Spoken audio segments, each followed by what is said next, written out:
إن الحمد لله نحمده ونستعينه ونستغفره ونعوذ بالله تعالى من شرور أنفسنا ومن سيئات أعمالنا من يهده الله فلا مضل له ومن يضلل فلا هادي له وأشهد أن لا إله إلا الله وحده لا شريك له وأشهد أن محمدا عبده ورسوله يا أيها الذين آمنوا اتقوا الله حق تقاته ولا تموتن إلا وأنتم مسلمون يا أيها الناس اتقوا ربكم الذي خلقكم من نفس واحدة وخلق منها زوجها وبث منهما رجالا كثيرا ونساء واتقوا الله الذي تساءلون به والأرحام إن الله كان عليكم رقيبا يا أيها الذين آمنوا اتقوا الله وقولوا قولا سديدا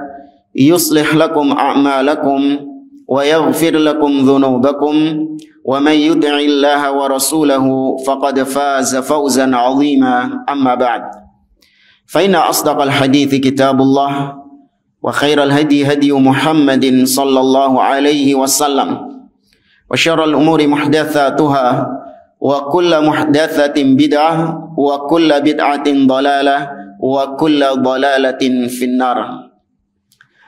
Ma'asyiral muslimin, ikhwani fillah, rahimani wa rahimakumullah. Kita melanjutkan kembali pembahasan kitab Makanatus Sunnatin Nabawiyah oleh Fadilatul Syekh Ad-Doktor Umar ibn Muslih Al-Husaini hafizahullahu ta'ala. Masih di halaman 52, yaitu tentang makna ta'dhimis sunnah, arti dari mengagungkan sunnah. Ya, bagaimana mengagungkan sunnah? Telah disampaikan bahwasanya mengagungkan sunnah itu yang pertama adalah dengan cara alla yu'aridha syai'an mimma ja'a bihin nabiyyu sallallahu alaihi wasallam bi syai'in minal mu'aradatil arba' as-sariyah fi al-alam. Di antara bentuk mengagungkan sunnah yaitu tidak membenturkan apa-apa yang datang dari Nabi SAW, ya, tidak dibenturkan dengan 4 perkara yang sering dibentur-benturkan oleh kebanyakan orang. Yaitu yang pertama adalah akal. Yang kedua adalah qiyas, dibenturkan dengan qiyas, sunnah dibenturkan dengan qiyas. Kemudian yang ketiga dibenturkan dengan adzauq, sunnah dibenturkan dengan perasaan. Ya, dan yang keempat sunnah dibenturkan dengan as-siyasah, ya, kepentingan-kepentingan politik. Nah, 4 hal ini diperinci oleh beliau bahwasanya yang pertama yang suka membentur-benturkan antara sunnah dengan akal adalah orang-orang mutakallimin, ya, ahlul kalam.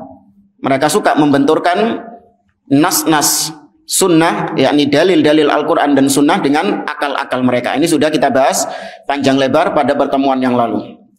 Nah, yang kedua kata beliau, wathani lil mutakabbirina minal muntasibina ilal fiqhi, yaitu orang-orang yang menisbatkan diri kepada fikih, ya, ahli fikih. Faqalu, mereka mengatakan, idza aradal qiyas war ra'yu an-nususa qaddamna al-qiyasa 'ala an-nass wa lam naltafit ilaihi. Kata mereka, apabila qiyas, ya, bertentangan dengan dalil, maka kita lebih mengedepankan qiyas dan kita tidak menoleh kepada dalil. Sedikit kita berbicara tentang qiyas. Ya, qiyas secara bahasa artinya adalah at-taqdir atau al-musawah, yaitu menyamakan.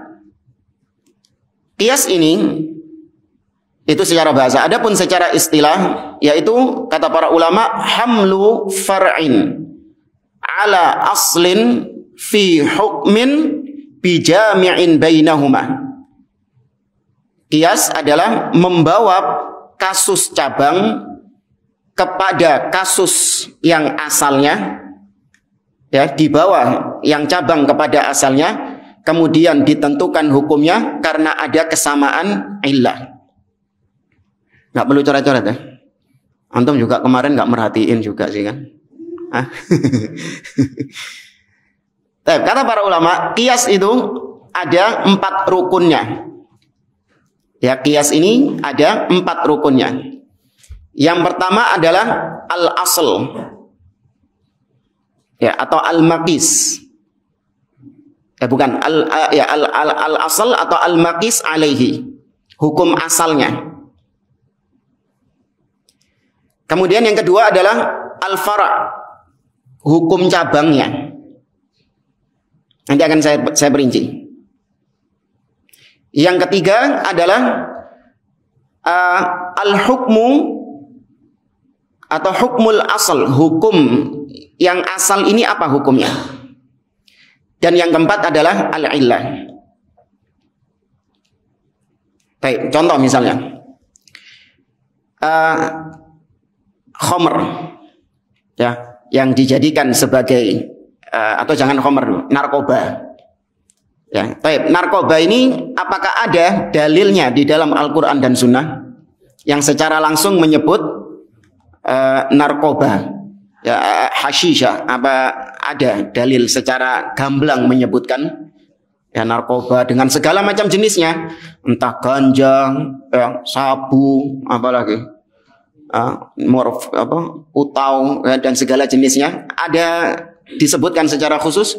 Tidak ada. Baik, maka berarti kita ingin mencari apa hukumnya narkoba ini, karena tidak mungkin ada sesuatu yang tidak ada hukumnya, padahal ada kesamaan pada perkara yang sudah ada terjadi sebelumnya.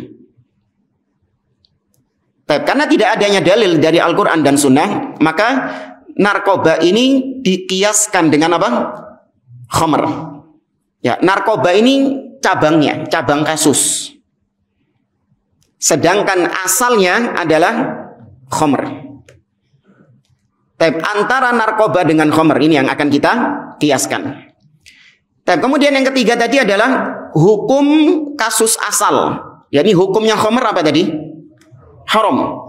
Ya, karena Allah Azza wa Jalla mengatakan, ya ayyuhalladzina amanu innamal khamru wal maisiru wal ansabu wal azlamu rijsun min amali syaitan fajtanibuhu la'allakum tuflihun. Wahai orang-orang yang beriman, sesungguhnya ya khamr, ya, memberikan persembahan kepada berhala, judi, mengundi nasib dengan anak panah, itu adalah rijis, ya, najis, kotor, dan termasuk perbuatannya syaitan, maka jauhilah, ya, agar kalian menjadi orang-orang yang beruntung. Maka hukum kasus asalnya khamr ini haram. Kemudian illah ini latar belakang yang menjadikan khamr ini haram apa? Memabukkan, ya, menghilangkan akal, ya, itu hikmah, ya, alasan latar belakang kenapa khamr itu diharamkan. Baik, maka sudah terpenuhi 4 hal ini. Sekarang kita cari apakah ada korelasinya. Khamr, narkoba, hukumnya khamr haram, kemudian ilahnya ini sama nggak yang di khamr sama yang di narkoba? Yang ada di narkoba ada nggak di khamr? Atau kebalik, yang ada di khamr ada juga nggak di narkoba? Ada. Narkoba juga sama memabukkan dan menghilangkan akal. Berarti kita pakai hukumnya khamr ke narkoba. Ya. Ini qiyas. Bingung jamaah? Apa ditulis? Gak perlu ya? Baik. Nah, qiyas ini kata Al-Imam Syafi'i rahimahullah dan juga ulama-ulama yang lain, al-qiyas kal maitah. Qiyas ini seperti bangkai. Kenapa kok demikian? Qiyas ini seperti bangkai, ibaratnya seperti bangkai. Karena bangkai itu baru boleh dimakan apabila tidak ada makanan lagi. Demikian juga qiyas itu dipakai apabila tidak ada dalil, tidak ada dalilnya dari Al-Quran, dari As-Sunnah, dan juga tidak ada ijma'. Namun kalau ada dalilnya di dalam Al-Quran, ada dalilnya di dalam Sunnah, atau juga ada ijma', kesepakatan, tapi ngotot tetap pakai qiyas, maka qiyasnya nggak benar, kiasnya keliru karena sudah ada dalil dan nasnya. Nah, kias ini hanya ada pada masalah fikih, dalam masalah hukum. Adapun dalam masalah akidah ada kias apa enggak? Tidak ada kias. Ini yang ditegaskan oleh Imam Ahmad dalam kitabnya Ushulus Sunnah dan juga Imam Al-Barbahari dalam kitabnya Syarhus Sunnah. Imam Al-Barbahari mengatakan, "I'lam rahimakallah annahu laisa fis sunnati qiyas wala yudrabu lahal amthal wala tuttaba'u fihal ahwa innama huwa tasdiq bi athari Rasulillah sallallahu alaihi wasallam bila kaif wala yuqalu lima wa kaifa." Kata Imam Al-Barbahari. Beliau mengatakan, ketahuilah semoga Allah merahmatimu, sesungguhnya tidak ada kias dalam sunnah. Maksudnya sunnah di sini apa jemaah? Akidah. Ya, karena para ulama itu ketika menyebutkan akidah terkadang juga dengan kata sunnah. Maka tidak ada kias dalam masalah sunnah, dalam masalah akidah. Ya, ini kata Imam Al-Barbahari dan juga ditegaskan oleh Al-Imam Ahmad bin Hanbal dalam kitabnya Ushulus Sunnah. Nah, dalam masalah hukum juga, kias ini tadi sebagaimana kita katakan seperti bangkai, digunakan apabila tidak ada dalil dan tidak ada ijma. Namun kalau ada dalil dan ada ijma, maka kias tidak diberlakukan. Contoh, di antara kias dalam masalah fikih misalnya, yaitu mengkiaskan, dan ini terjadi pada ulama-ulama Hanafiyah, ya, ulama-ulama dari mazhab Hanafi, yaitu bolehnya seorang wanita menikah tanpa ada wali. Ya, seorang wanita menikahkan dirinya tanpa ada wali, dan itu pendapat Imam Abu Hanifah, boleh menikah tanpa wali. Apa argumentasinya? Yaitu dikiaskan dengan akad jual beli. Akad jual beli, misalnya ada perempuan harim mau melakukan akad jual beli, entah menjual atau membeli dia. Perlu nggak wanita ini harus ada walinya yang menyertai jual beli? Nggak ada kan? Nggak perlu. Maka demikian juga nikah. Ya, demikian juga nih. Nah, ini jangan antum-mantuk terus metu. Ya, langsung dijak rabi ambil uang diiyani langsung. Kata para ulama, ini kias yang fasid, kias yang rusak. Kenapa? Bertabrakan dengan dalil. Ya, Nabi SAW mengatakan, ayyumamra'atin nakahat min bi ghairi izni mawaliha fanikahuha batil. Wanita manapun yang menikahkan dirinya tanpa izin dari walinya, maka nikahnya apa? Batil, nikahnya tidak sah. Dalam riwayat yang lain Nabi mengatakan la nikaha illa biwali, tidak sah pernikahan kecuali dengan wali. Ya. Kemudian contoh juga dalam masalah fikih, kias yang batil, mengkiaskan sholat sunnah tawaf. Ini setelah tawaf di Ka'bah, kemudian sholat sunnah 2 rakaat di belakang Maqam Ibrahim, ya, sholat sunnah tawaf. Nah, mengkiaskan sholat sunnah tawaf itu dengan sholat sunnah sa'i. Jadi setelah sa'i antara Safa dan Marwah, kemudian dia melaksanakan sholat 2 rakaat. Apa dalilnya? Kias. Karena tawaf kita sholat setelah tawaf, maka sa'i kita juga sholat setelah sa'i. Dan mereka punya dalil di dalam Al-Quran. Allah menyebut sa'i dengan tawaf juga di dalam Al-Quran. Inna safa wal marwata min sya'airillah faman hajjal baita aw i'tamara fala junaha alaihi an yatawwafa bihima. Allah katakan yatawwafa bihima. Tawaf antara Safa dan Marwah. Sa'i itu. Tapi Allah sebut apa? Tawaf. Maka habis sa'i kita juga sholat sunnah 2 rakaat. Ya, dengan mengkiaskan apa tadi? Tawaf Ka'bah. Tapi benar gak kias seperti ini? Kenapa kok salah? Karena bertentangan dengan sunnah tarkiyah. Pernah kita sampaikan sunnah tarkiyah. Sesuatu yang ditinggalkan oleh Rasulullah SAW dan para sahabatnya. Padahal Nabi punya motivasi untuk mengerjakannya dan tidak ada yang menghalangi Nabi untuk mengerjakannya. Tapi ternyata nggak dikerjakan sama Nabi. Kalau dikerjakan sama orang-orang setelahnya, maka jatuhnya apa? Bid'ah. Ya. Tapi ini qiyas dalam masalah fikih. Nah, ternyata dalam masalah akidah itu juga ada sebagian ahli bid'ah yang menggunakan pendekatan qiyas. Ya, yang menggunakan pendekatan qiyas. Contoh, kuburiyun. Ya, para penyembah kubur, orang-orang yang nyusup di kuburan-kuburan para wali. Mereka menggunakan qiyas. Sebagaimana kita kalau menghadap ke raja, menghadap ke presiden, kita harus melalui ajudan-ajudannya dulu. Maka demikian juga kalau kita berdoa kepada Allah harus melalui wali-walinya dulu. Ini qiyas juga. Ya. Kemudian juga qiyasnya orang-orang Murji'ah. Qiyasnya Murji'ah. Apa kesesatannya Murji'ah ini? Menganggap bahwasanya amal perbuatan bukan termasuk bagian dari iman. La yadurru ma'al imani dzanbun. Dosa yang dilakukan oleh seseorang, maksiat yang dilakukan oleh seseorang itu tidak mengganggu keimanannya sama sekali. Makanya mereka mengatakan imanuz zani ka imani Abi Bakar wa Umar. Ya, keimanannya seorang pezina itu sama dengan keimanannya Abu Bakar dan Umar. Kenapa? Karena zinanya, perbuatan zinanya itu tidak mengganggu apanya? Tidak mengganggu keimanannya. Nah, argumentasi mereka itu juga menggunakan qiyas. Gini qiyasnya. Antum fokus.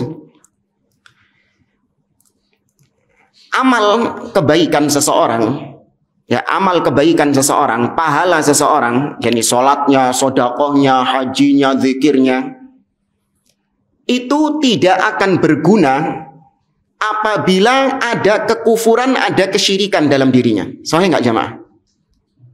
Hah? Benar kan? Ya, amal kebaikan seseorang itu tidak akan bermanfaat apabila orangnya itu ada kesyirikan, ada kekufuran. Nah, maka demikian juga sebaliknya. Amal kejelekan seseorang itu juga tidak akan mengganggu apabila orangnya masih beriman. Paham ya? Demikian juga amal keburukan seseorang itu tidak akan mengganggu keimanannya. Ya, tidak akan mengganggu karena ada iman. Antum paham nggak maksudnya? Tak ulangi ya. Apa ana memang jelaskannya yang belibet? Diulangi ya. Baik, amal kebaikan seseorang itu tidak akan bermanfaat. Ya, tidak akan bermanfaat apabila ada kesyirikan dalam orang tersebut, ada kekufuran dalam orang tersebut. Maka demikian juga kejelekan seseorang, maksiat seseorang itu tidak akan bermanfaat bagi orang tersebut. Maksudnya tidak memudaratkan orang tersebut sepanjang orang itu masih ada apanya? Masih ada imannya. Atau dalam ungkapan yang lain, sebagaimana syirik menghapus kebaikan, maka demikian juga iman itu menghapus keburukan. Ya kan? Syirik itu menghapus kebaikan kan? Nah, iman itu juga menghapus keburukan. Selama orangnya beriman, keburukan apapun yang dia lakukan itu tidak ada. Dianggap tidak ada. Sebagaimana orang yang berbuat syirik, kebaikan apapun yang dia lakukan juga tidak dianggap. Ya, paham jemaah? Ya, ini qiyas yang batil. Benar, Allah Azza wa Jalla mengatakan innallaha la yaghfiru ay yushraka bihi wa yaghfiru ma duna dzalika liman yasha. Atau Allah mengatakan walaqad uhiya ilaika wa ilal ladzina min qablika la in asyrakta la yahbatanna amaluk wa la takunanna minal khasirin. Apabila kau berbuat syirik maka hilang semua amalanmu dan kau termasuk orang-orang yang merugi. Adapun pelaku dosa itu tidak dikatakan bahwasanya dia ini tidak ada dampaknya. Allah mengancam orang-orang yang berbuat dosa dengan ancaman-ancaman yang serius, dengan ancaman-ancaman neraka. Dan Allah juga mengatakan bahwa ada namanya iman berkurang dan bertambah. Al-iman yazidu wa yanqus, yazidu bit-ta'ah wa yanqusu bil ma'siyah. Allah misalnya mengatakan innamal mu'minuna alladzina idza dzukirallahu wajilat qulubuhum wa idza tuliyat alaihim ayatuhu zadatuhum imana. Ya, segala sesuatu yang bertambah itu pasti bisa berkurang. Ya, ini qiyas yang batil. Ya, qiyas yang batil. Kemudian juga seperti misalnya qiyas dalam masalah akidah, yaitu mereka mengkiaskan sifat-sifat Allah dengan sifat-sifat makhluk.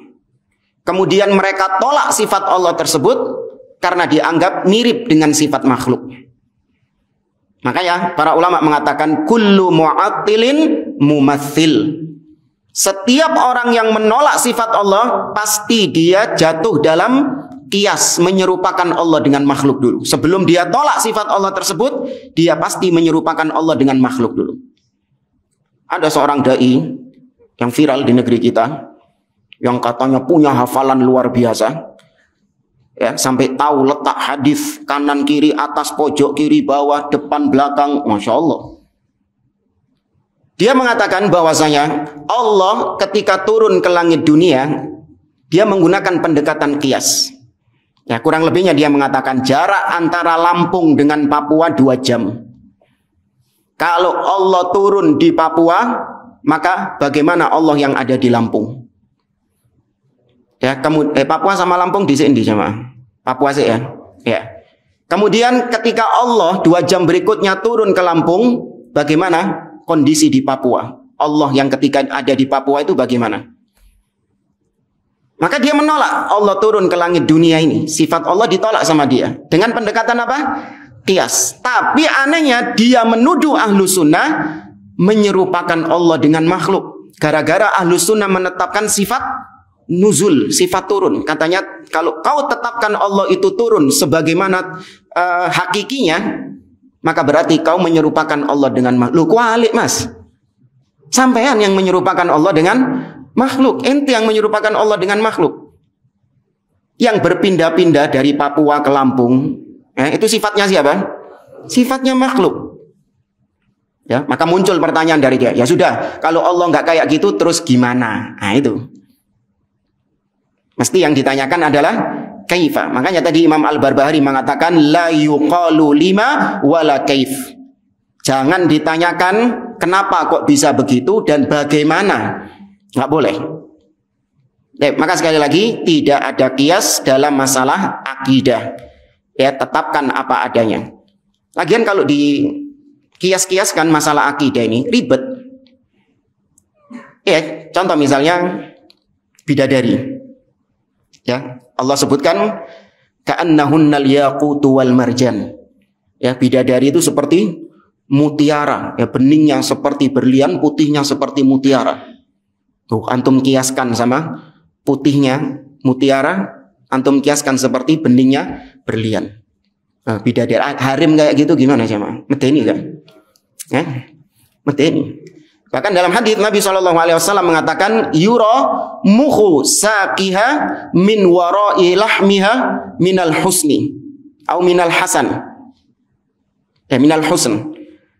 Terlihat ya bidadari ini sumsumnya betis sumsum betisnya terlihat, nampak ya, nampak dari dagingnya itu. Jadi dagingnya, sumsumnya terlihat. Ini daging, sumsum terlihat. Ya karena saking indahnya. Antum mau kiaskan apa ini dagingnya kok bisa nampak sumsumnya itu? Godir. Hah? Ager-ager gitu. Hah? Antum kiaskan gimana coba? Nggak bisa. Dalam masalah akidah tidak ada kias. Makanya Imam Abdullah bin Abbas mengatakan ma fil jannati mimma fid dunya illal asma'. Tidaklah apa-apa yang ada di surga dengan apa-apa yang ada di dunia itu cuman mirip apanya? Namanya. Hakikatnya itu tidak mirip dan nggak boleh dikiaskan dengan apa yang ada di dunia. Ya. Baik, datang sebagian orang mengatakan, enggak Ustaz, ada kias dalam masalah akidah. Buktinya Nabi SAW mengkiaskan Allah dengan bulan. Dalam hadis Nabi mengatakan, innakum satarawna rabbakum kama tarawnal qamara lailatal badri la tudammuna fi ru'yatihi. Sesungguhnya kelak kalian akan melihat Rabb kalian sebagaimana kalian melihat apa? Bulan di kala purnama, dan kalian tidak berdesak-desakan dalam melihatnya. Nah, kata para ulama, kata mereka, nih lihat, Nabi mengkiaskan melihat Allah dengan melihat bulan. Ini kan dalam perkara akidah. Dan maka dijawab oleh para ulama, di sini yang dikiaskan bukan Allah dengan bulan, tapi yang dikiaskan adalah cara melihat Allah dengan cara melihat bulan, yaitu melihat ke arah atas dan dilihat dengan kedua mata. Ya, bukan seperti ahli bid'ah mengatakan dengan mata hati, mata batin. Ya, tapi saya nggak pernah tahu ada di antara mereka yang mengatakan melihat dengan mata kaki.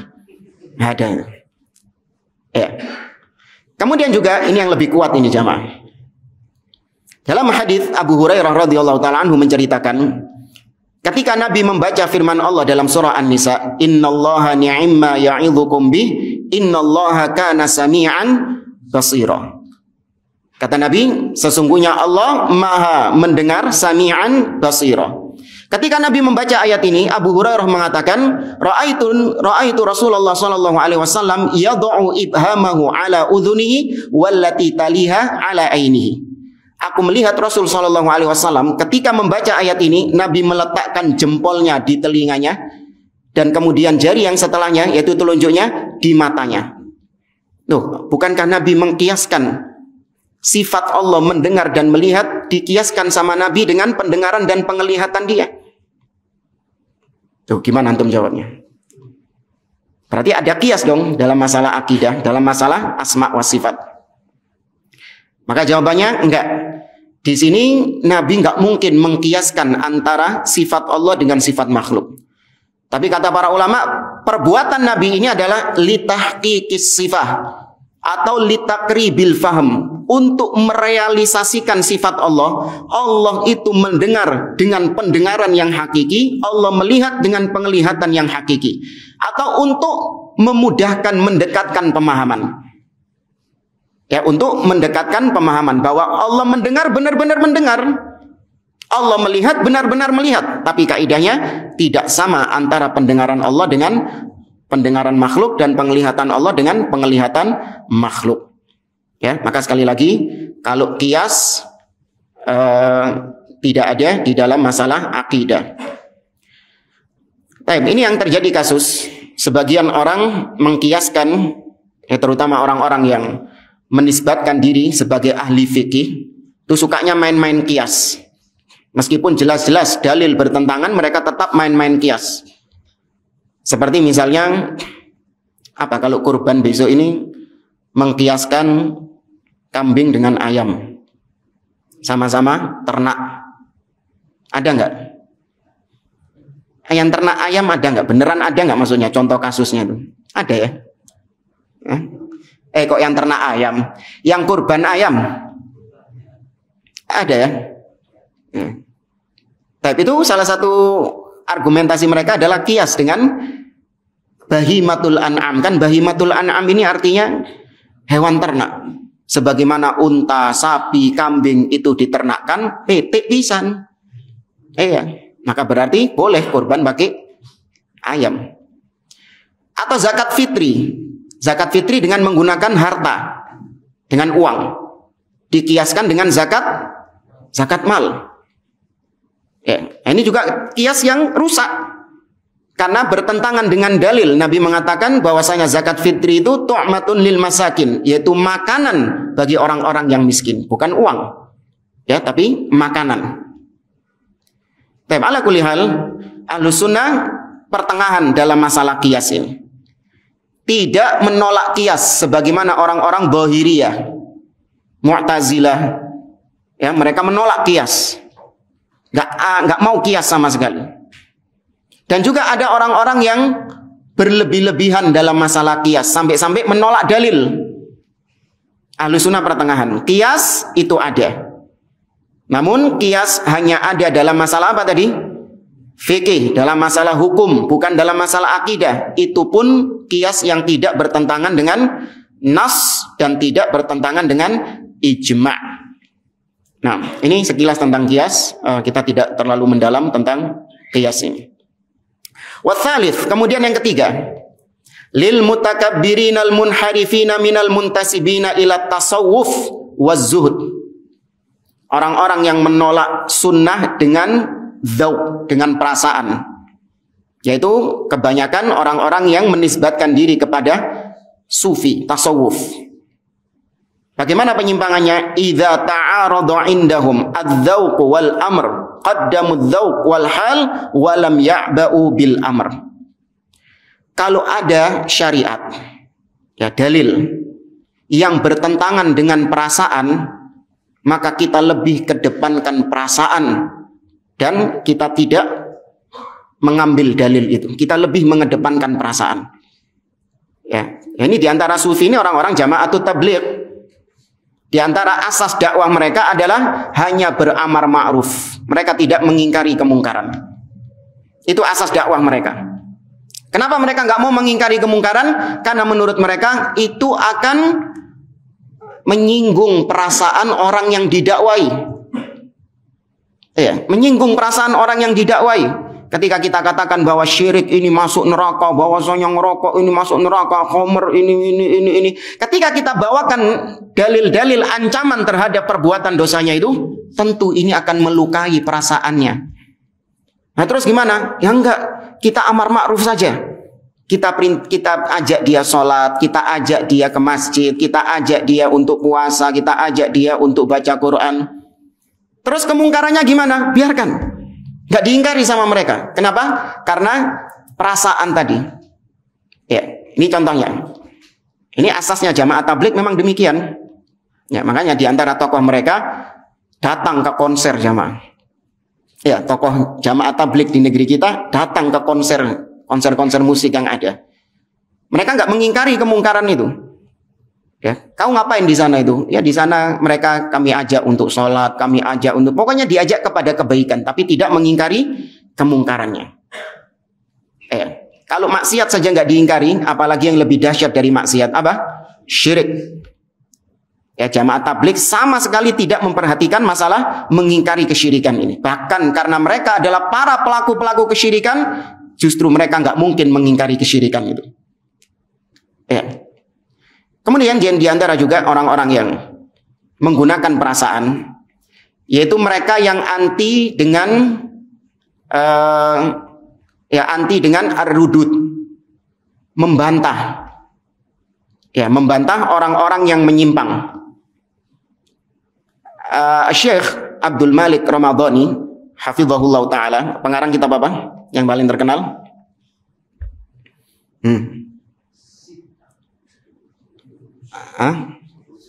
Pesan usul sita Syekh Muhammad bin Abdul Wahab. Baru berapa bulan yang lalu ke Indonesia. Syekh Abdul Malik Ramadhani. Januari kemarin ke Indonesia. Apa? Sittu duror min usuli ahlil athar. Nah, salah satu dari 6 poin sittu duror yang disebutkan oleh beliau yaitu ar-raddu 'alal mukhalif minal amri bil ma'ruf wan nahyi 'anil munkar. Membantah orang-orang yang menyimpang itu termasuk bagian dari amar ma'ruf dan nahi mungkar. Nah, sebagian orang-orang sufi mereka nggak mau adanya saling bantah-membantah ini. Kenapa? Mereka mendahulukan perasaan. Ya, mereka lebih mendahulukan perasaan. Kau kalau membantah ini, kan kesian ini orang yang dibantah. Ya, nanti dia akan dibully, nanti dia akan begini, kesian. Terus gimana? Gak usah ada bantahan-bantahan seperti itu. Ya, bersatu umat Islam ini, jangan ada saling membantah satu dengan yang lainnya. Ini mendahulukan perasaan. Padahal membantah orang-orang yang menyimpang itu dilakukan oleh Allah, dilakukan oleh Rasul Shallallahu Alaihi Wasallam dan berjalan di antara para sahabat satu dengan yang lainnya. Baik. Apalagi yang pakai perasaan jemaah? Menolak syariat dengan perasaan. Banyaklah, nanti antum ini kan sendiri. Apalagi?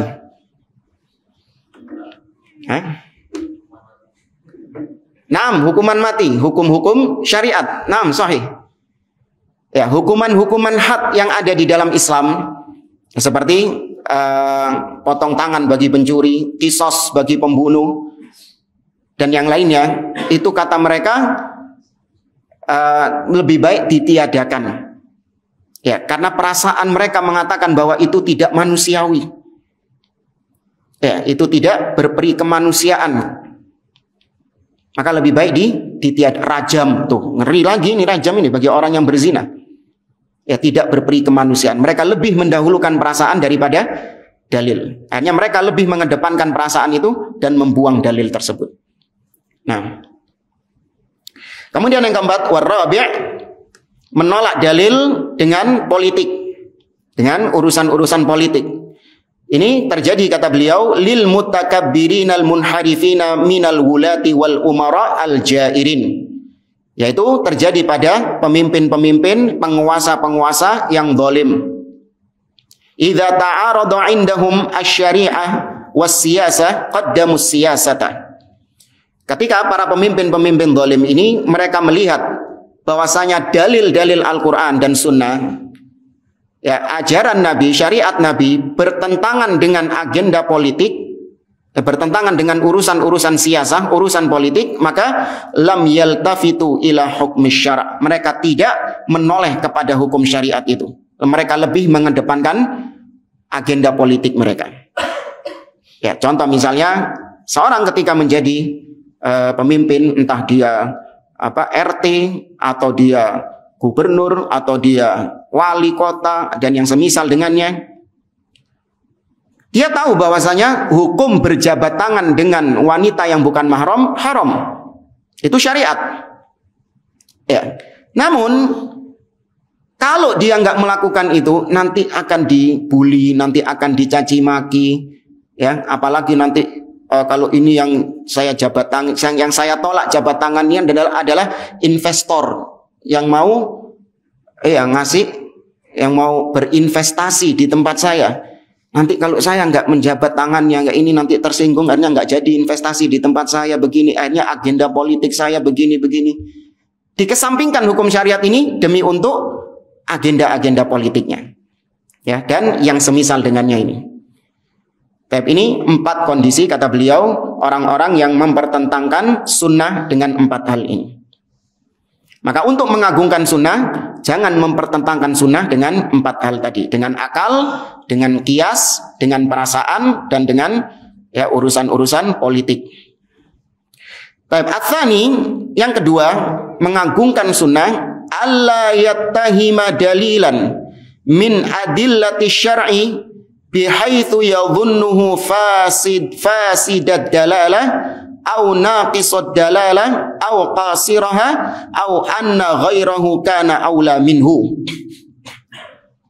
Di antara bentuk mengagungkan sunnah yang kedua adalah yaitu hendaklah kita ini tidak boleh curiga, ada perasaan curiga bahwasanya syariat ini, dalil syariat ini itu kok kayaknya nggak benar, menunjukkan kepada sesuatu yang keliru, atau menunjukkan kepada sesuatu yang tidak sempurna. Harusnya sempurnanya itu begini.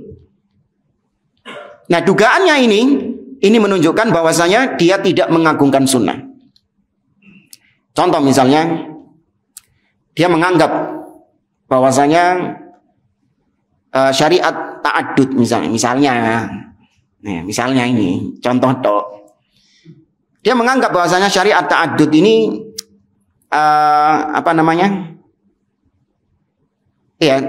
tidak beres. Harusnya kalau mau adil seimbang itu perempuan juga dibolehkan. Iya, menikah lebih dari 4. Atau misalnya ta'addud lantik dawa ini. Waris. Ya, masalah waris. Lidzakari mithlu hadzil unthayain. Laki-laki itu mendapatkan 2 kali lipat dari perempuan. Ya. Kata sebagian orang, wah ini nggak bener ini kayak gini nih, kurang. Kenapa? Karena yang wanita ini itu dia juga bekerja, dia juga punya kebutuhan. Kenapa kok nggak disamakan saja dengan laki-laki? kurang sempurna ini. Harusnya sama antara laki-laki dengan perempuan. Ini contoh kasus misalnya, dan terjadi. Ada seorang wanita, anak pertama dia ini. Dia ini sudah menemani bapaknya, dari mulai bapaknya miskin, sampai bapaknya kaya raya. Ketika bapaknya kaya raya, maka bapaknya punya anak lagi. Berarti adiknya anak pertama ini tadi. Baru umur 2 tahun misalnya, baru umur 2 tahun ini anak yang baru lahir ini meninggal bapaknya. Yang anak pertama perempuan ya tadi ya. Yang anak yang 2 tahun tadi adiknya ini laki-laki. Bapaknya meninggal. Ya kan? Maka ketika dibagi warisnya, ternyata anak laki-laki yang umur 2 tahun ini dapat jatah waris lebih banyak daripada yang kakaknya. Nah ini kembali ke perasaan tadi. Secara perasaan aku yang ngewangi bapak ini. Dari mulai bapak nol belum punya apa-apa sampai sekarang warisannya triliunan, itu aku juga ikut andil di dalamnya. Lah kok sekarang ketika bapak mati, iki bayi durung ropo posik kait lahir kok oleh jatah lu ya ketimbangi aku. Perasaan kan ini kan? Baik. Nah ini dia menganggap bahwa syariat Islam yang lebih melebihkan jatah waris laki-laki daripada wanita, ini kata dia kok ada kayak kurang ini. Kurang sempurna harusnya ini. Dipoles sedikit lah gitu. Biar maka yang seperti ini tidak mengagungkan sunnah. Ini maksudnya tidak mengagungkan ajaran Nabi SAW. Atau bahkan meyakini bahwa hukum selain sunnah itu lebih utama daripada hukum yang ada pada sunnah. Ini bahkan bisa sampai pada kekufuran kalau ada orang seperti ini.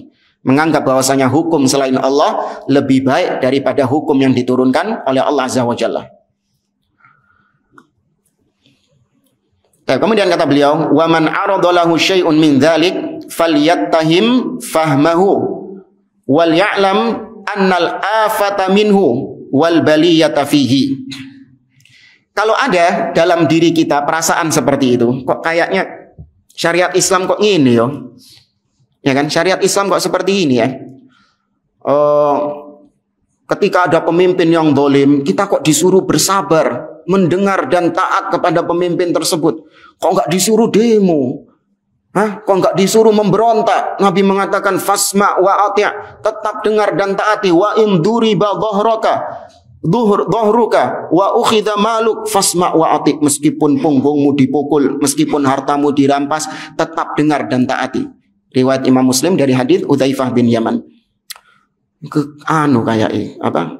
Kurang, harusnya apa? Demonstrasi, turun ke jalan, memberontak kepada pemimpin. Baik, maka barang siapa yang di dalam dirinya ada perasaan seperti itu, kok syariat Islam seperti ini ya, maka hendaklah dia curiganya sama pemahamannya. Jangan curiga sama dalilnya. Yang disalahkan adalah pemahamannya, jangan menyalahkan dalilnya. Apa yang pernah kita sampaikan itu? Tentang pengobatan dengan kencing unta dan susu unta. Ya, pernah kita sampaikan ya. Nah, itu ada sebagian orang kok gini syariat Islam ya. Ngajari kempro gitu. Ya. Maka kalau ada pemahaman seperti ini dalam diri kita meskipun tidak terucap, tapi apa ya? Terbetik di dalam benak kita. Kok gini Islam? Kok gini syariat Islam? Kok gini ajarannya Nabi SAW?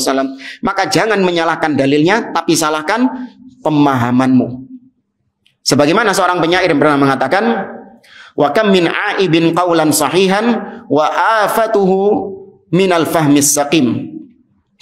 Dan berapa banyak orang-orang yang mencela, ngenyek sebuah ucapan yang sahih, itu karena pemahamannya yang sakit.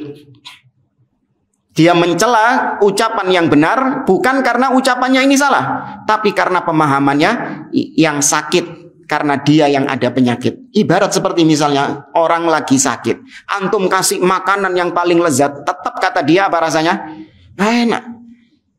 Ini lagi sakit, lagi nggak enak badan, lagi sakit dia. Antum kasih makanan apa coba? Apa itu? Ya soto lah, apa, kebuli lah, apa. Antum kasih makanan yang paling enak sudah. Kasih kepada orang yang sakit itu. Pasti komentarnya dia, gimana rasanya? Gak enak. Antum cari yang lebih enak lagi, rasa no, tetap gak enak. Bukan makanannya yang gak enak, tapi lidahnya yang sakit. Nah demikian juga, dalil itu enak. Tapi ketika pemahamannya itu sakit, maka dalil yang enak ini bagi dia apa? Gak enak dalilnya, gak benar. Ya, maka bukan dalilnya yang salah, ini juga bukan masakannya yang salah, tapi ya pemahamannya dia yang sakit. Wa hakadzal waqi' fil waqi' haqiqah annahu mattahama ahadun dalilan lid-dini illa wa kana huwal muttahamul fasidudz dzihn al mu'awwaf fi aqlihi wa dhihnihi fal afatu fi dhihnil alil la fi nafsid dalil. Kata beliau, demikianlah kenyataan yang terjadi, bahwasanya tidaklah seseorang mencurigai dalil kecuali pasti yang curiga itulah yang rusak pemahamannya. Ya, orang yang curiga itulah yang sedang sakit. Dalam akalnya sakit, ya, dalam otaknya yang sakit. Bukan dalilnya yang bermasalah, tapi akalnya dia yang bermasalah. Wa idza ra'aita min adillatid din ma yushkilu 'alaika wa yanbu fahmaka anhu fa'lam annahu li'azamatihi wa syarafihi ista'sa 'alaika. Ini juga saran dari beliau. Kalau engkau melihat, memandang ada dalil-dalil yang menurutmu bermasalah, tuh ada sunnah yang menurutmu problem, kok gini yo gitu. Maka kata beliau, ketahuilah itu karena memang agungnya sunnah itu. Karena saking mulianya sunnah itu, sehingga sulit bagimu untuk memahami sunnah tersebut. Ya, saking agungnya, saking mahalnya sunnah itu, nggak sembarangan orang bisa memahaminya. Ya, tidak semua orang bisa memahaminya. Wa anna tahtahu kanzan min kunuzil ilmi lam tu'ta miftahuhu ba'd. Dan ketahuilah, sunnah yang tadi kau anggap itu sesuatu yang bermasalah, ketahuilah bahwa di balik itu ada perbendaharaan ilmu yang tidak diberikan kuncinya kepada siapapun, tapi hanya diberikan kepada orang-orang yang dispesialkan oleh Allah Subhanahu wa taala. Dan kau tidak termasuk di antara itu, karena kau menganggap sunnah tadi apa? Bermasalah. Ya, hadza fi haqqi nafsik. Ini kalau kau sendiri yang memahami sunnah tersebut. Wa amma bin nisbati ila ghairik fattahim ara ar-rijal ala nususil wahyi. Ini kalau kau sendiri yang menganggap sunnah ini kok error ya, sunnah ini kok nggak benar ya. Nah, bagaimana masalahnya kalau ada orang lain yang ngomong seperti itu? Ya, misalnya seorang ustadz yang ceramah, apalagi orang-orang liberal. Ya, mereka senantiasa mempermasalahkan ini Islam kok ngajarin gini, Islam kok ngajarin gini, sunnah Nabi kok ngajarin begini. Kalau ada orang-orang yang seperti ini, maka curigai akal orang tersebut. Ya, yang antum curigai adalah akal orang tersebut. Gak waras ini wong ini. Iya. Ini yang gak waras, bukan dalilnya. Wal yakun radduha aisaru syai'in 'alaika lin nusus. Dan jadikan membantah pemikiran orang tadi yang mengatakan kepada kita bahwa syariat Islam ini nggak lengkap, nggak sempurna, syariat Islam ini ngajarin nggak benar begini. Membantahnya lebih mudah, yaitu kembalikan perkara itu kepada dalil-dalil. Fama lam taf'al dzalik falasta ala syai'in walau. Apabila engkau tidak mengerjakan yang tadi disebutkan oleh beliau, dan kau tetap menganggap bahwa sunnah yang dibawa oleh Nabi SAW ini ada cacat, ada kekurangan, ada ketidakberesan, maka kau tidak dianggap mengagungkan sunnah. Walau meskipun kau di sisi lain mengagungkan sunnah, meskipun kau pakai siwak, meskipun kau celananya ngatung, meskipun jenggotan, ya, tapi kalau ada dalam dirimu sunnah yang kau anggap ini nggak beres, sunnah ini atau nggak sempurna, atau sunnah ini kurang lengkap, ya, yang jangan semisal dengannya, kau dianggap tidak mengagungkan sunnah. Ya. Tapi yang ketiga, mengagungkan sunnah, alla yajida ila khilafin nasi sabilan albattah la bi batinihi wala bi lisanihi wala bi fi'lihi wala bi halihi bal idza ahassa bi syai'in minal khilaf fahuwa ka khilafil muqdim ala zina wa syurbil khamri wa qatlin nafsi bal hadzal khilafu a'dham 'indallahi min dzalik wa huwa da'in ila nifaq wa huwa alladhi khafahu al-kibar wal a'immatu ala nufusihim. Ya, yaitu tidak menjadikan alla yajid ila khilafin nas sabilan, tidak menjadikan perselisihan yang ada di dalam dalil-dalil sebagai celah. Ya, celah maksudnya untuk mempertentangkan. Pernah kita sampaikan dalam kaidah tafsir ya, ketika hari Sabtu itu, bahwasanya Ahlus Sunnah meyakini tidak ada pertentangan antara nas-nas syar'i. Tidak ada pertentangan antara ayat Al-Quran yang satu dengan ayat Al-Quran yang lain. Tidak ada pertentangan antara ayat Al-Quran dengan hadis Nabi SAW. Tidak ada pertentangan antara hadis Nabi yang sahih dengan hadis Nabi sahih yang lain. Karena itu semuanya datangnya dari satu sumber, yaitu Allah Subhanahu wa Ta'ala. Karena datang dari satu sumber, maka nggak mungkin ada perselisihan. Allah mengatakan dalam surah An-Nisa, afala yatadabbarunal Qur'an walau kana min 'indi ghairillah lawajadu fihi ikhtilafan katsira. Kenapa mereka tidak mentadabburi Al-Qur'an? Seandainya itu bukan dari Allah, maka pasti kau akan dapati ada perselisihan, pertentangan yang banyak. Maka kalau kita dapati ada seakan-akan ada pertentangan di dalam Al-Quran, maka bagaimana sikap kita? Masih ingat ini kajian Sabtu ini. Kok ayat iki bertentangan nambe iki, Ustaz? Kenapa? Diapakan? Naam, dibenarkan dua-duanya dulu. Ini firman Allah, yang ini juga firman Allah. Ya, dibenarkan dua-duanya dulu. Kalau bisa digabungkan, kita punya ilmu tentangnya, maka dikompromikan. Tapi kalau nggak punya, maka dibiarkan seperti itu sampai kita kembalikan perkaranya kepada orang yang mengetahuinya.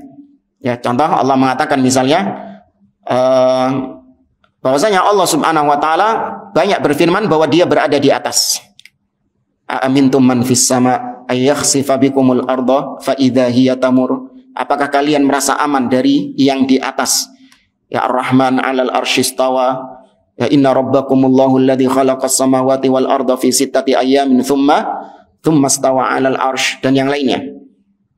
Tapi kemudian datang ayat-ayat mengatakan Allah bersama kalian dimanapun kalian berada. Ma yakunu min najwa thalathatin illa huwa rabi'uhum wala khamsatin illa huwa sadisuhum wala adna min dzalik wala aktsara illa huwa ma'ahum aina ma kanu. Dia bersama mereka dimanapun mereka berada. Ini kok bertentangan? Katanya di atas, tapi kok di mana-mana? Maka kalau kita nggak bisa menggabungkannya, kita yakini dua-duanya. Yang ayat ini benar, yang ayat ini juga benar. Ya, sebagaimana ucapan orang-orang beriman yang Allah sebutkan dalam surat Ali Imran. Allah mengatakan, warrasikhuna fil ilmi yaquluna amanna bihi kullun min indi rabbina. Orang-orang yang berilmu mengatakan kami mengimani kabeh. Kami imani semuanya. Kullun min indi rabbina. Karena baik ayat ini ataupun ayat ini sama-sama dari siapa? Dari Rabb kami. Jangan mengatakan oh sing bener iki. Loh, berarti sing gini. Salah berarti. Enggak. Dua-duanya benar. Nah, ada orang-orang yang suka menjadikan dalil-dalil yang seolah-olah bertentangan ini sebagai celah. Ya, dijadikan sebagai celah sama dia. Diperbesar-besarkan, kemudian dimasukkan syubhat-syubhat di situ. La bi batinihi wala bi lisanihi wala bi fi'lihi wala bi halihi. Kurang berapa menit? 1 menit. Tapi kesimpulannya itu tadi dari poin yang ketiga, yaitu orang yang mengagungkan sunnah itu tidak menjadikan khilaf, perselisihan nas satu dengan nas yang lain sebagai celah baginya untuk mendiskreditkan sunnah. Nah, insyaallah pada pertemuan yang berikutnya kita bahas di halaman 54 min aujuh ta'dhimis sunnah. Ya, sisi-sisi mengagungkan sunnah. Tapi kita cukupkan. Aku qouli hadza wa sallallahu ala nabiyyina Muhammad wa ala alihi wa sahbihi ajma'in. Wassalamualaikum warahmatullahi wabarakatuh.